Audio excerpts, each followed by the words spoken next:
Simeon knelt beside the bay gelding the next morning and applied a fresh dose of salve to the skinned knee. A branch snapped behind him, too loud to be the step of a forest animal. "Mr. Simeon." He focused on taking in even breaths, despite the way her voice made his pulse race. "Call me Simeon." She seemed like a decently intelligent woman, but that simple concept had proved hard for her to grasp. A soft laugh laced the air like the bubbling of a clear stream over rocks. "I'm sorry, Simeon. I suppose you should call me Emma, then." She'd lapsed into silence, and the quiet thickened in the air around them. "Is your brother worse?" Her mouth formed a soft smile. "No. I think his fever may be gone. He's certainly sleeping a lot, which is good, I suppose." Simeon eased around to stroke the gelding's shoulder, his side to her now instead of his back. This way he could watch her from the edge of his vision, and maybe it wasn't quite as rude as keeping his back to her. "The willow bark can make him sleepy, especially if it's steeped for a while." She nodded but didn't speak. At last, she broke the silence.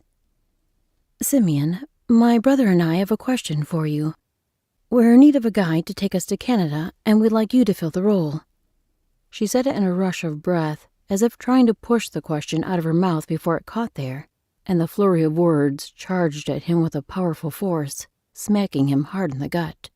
Take these people to Canada? Not in 1,000 lifetimes. He schooled his features and turned back to the horse. "I'm sorry, Mrs. Malcolm. I'm not available." "Please, call me Emma. And are you sure? You seem to know this country and how to get by out here. We think you'd be the perfect guide." He pinched his eyes shut, forcing his breathing to stay even. Take another woman into the deep wilderness? And with winter coming, the land they'd traverse would be more treacherous than what they'd been through so far.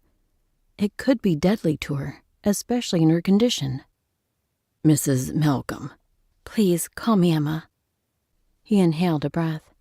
"Emma, the only place I'll take you is back to Fort Benton. This country is dangerous.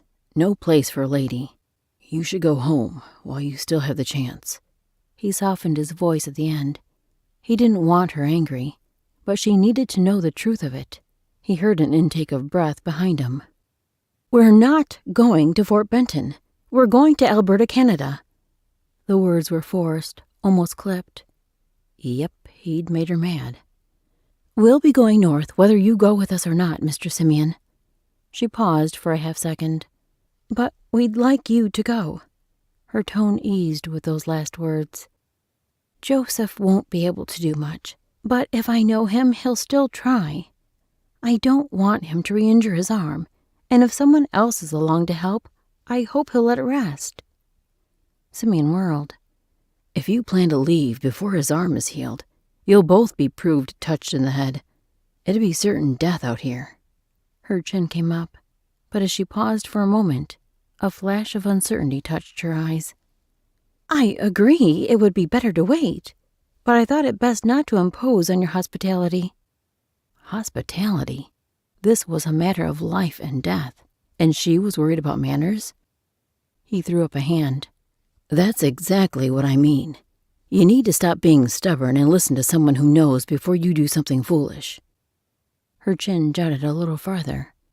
"That's exactly what I was doing when I asked you to come along." She spoke through her teeth. Though the way her eyes sparked, she looked like she'd rather use them to bite something. She reminded him of an injured cougar lashing out. Her chest rose in a long breath. "We can pay you for your trouble." Pay him?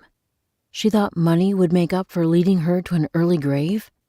He spun back to the horse and gritted his own teeth. "No, thank you." Silence reigned for another long minute. Then the rattle of leaves filled the void as she turned and walked away.